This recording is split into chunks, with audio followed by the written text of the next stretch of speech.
I'll do a shout out to Roy and Megan in Vancouver, our friends that are doing some great work with Vancouver Chicken Save.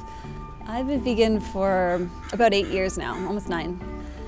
I guess I'm an activist because I feel like being vegan isn't enough. I got to a point where, I can't just stop eating animals or stop wearing them or stop supporting these industries that exploit them. I need to do more, but it feels like kind of the least that I could do is to get involved. And activism, it's great because there's so many ways you can get involved. Such as you can be handing out leaflets or emailing someone or calling someone or just standing there silently. There's so many ways to get involved and be active and be present. So one of my favorite quotes, and I'm embarrassed to say I don't know who actually wrote this, but it is, "Respect existence or expect resistance." So it's basically just alludes to the fact that, if you're not respecting someone's, right to live or right to be there, then you should expect opposition to that. One of the main things that we could all do better probably within the movement is just to stop the infighting. Regardless of how we may feel about certain things, I think it's best that we just support each other in whatever we're doing. I'm saying, as long as we're not oppressing others in the process, so we're not oppressing other human beings or exploiting animals in any way, then I think we can be supportive of each other. And I think it's important that we have, international AR movements. It's important that we get the word out as far as possible and as much as we can to wider audiences. But it's also important that we hold those organizations accountable. So, just because they are so popular and so out in the mainstream doesn't mean that they are not, that they're untouchable. So, and it doesn't mean also that we have to bring them down, like I said, in the public eye and rip them apart. But it's about thinking critically about some of the messaging that they're providing and understanding what works best for us, and then working together locally, with each other, is really important, I think, too. So I think they're both important, and most importantly, I think we just need to reach out to each other and talk to each other when we don't understand something, and just all work together to strengthen the movement. So here in Victoria, I'm a co-founder of Vancouver Island Vegan Association. And we are a vegan-based organization that advocates for veganism in Victoria primarily, but we try to do as much across the island as we can. So we do community events like Thanksgiving and Vegmas, and we did Veaster a couple of times.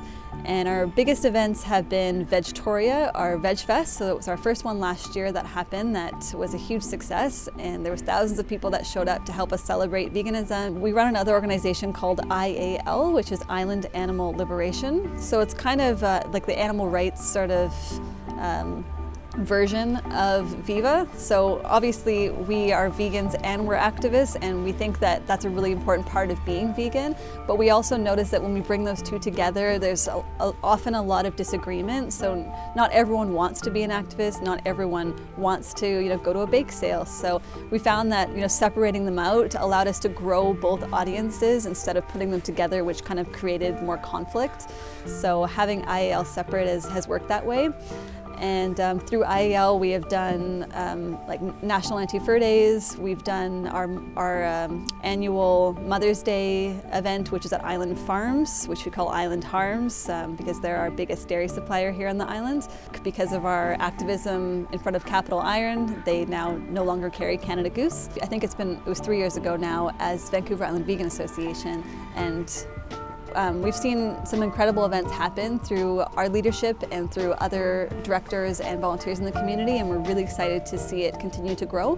So we have our second Vegtoria Veg Fest coming up, and we hope to do just more events like that. Long term, we want to try and maybe create a membership base where people can get discounts at other places in the city for being a member of Viva.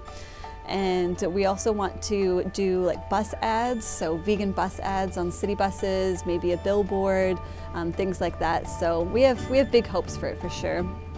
And through IAL, we definitely want to just continue our advocacy on the island as much as possible. But mostly with IAL and Viva, we just want more people to get involved. So we want people to take on leadership roles and people to bring forward ideas, and we want to be able to meet and to just support people in whatever they feel passionate about doing in those two realms, whether it's veganism or any other sort of animal rights activism. And we want to get creative, and so we have a lot of ideas, and we're excited to see them come to fruition together as a community. You can support us by just continuing to do activism in your own community, honestly, and veganism. And when you see us on Facebook or online, sharing our events, or giving us a like, or giving people who are attending the events positive comments, like all of that really helps, because it's really easy in this movement to become really sometimes angry or depressed, or just really sad with everything that's going on, because we can become overwhelmed by all the different realms of oppression and social justice that we may be advocating against and or involved in. So you can support us just by staying positive with us, and by helping us as much as possible online or in person.